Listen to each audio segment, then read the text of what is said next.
Kabilang sa mga taong ito, minsan bibilib ka sa kanilang itsura, bibilib ka sa kanilang salita, pero wahuwal aladdul khisam.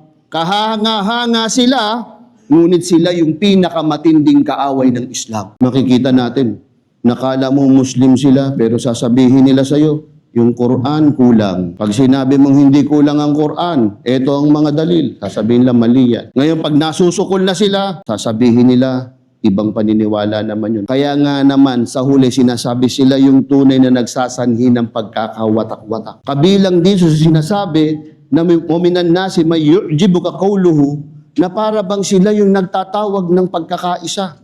Sila yung magsasabi na kami yung nagtatanggol sa Islam. Pero sila pala yung nagdudulot ng kasamaan sapagkat sinabi mismo sa Quran, mamamangha ka sa kanila.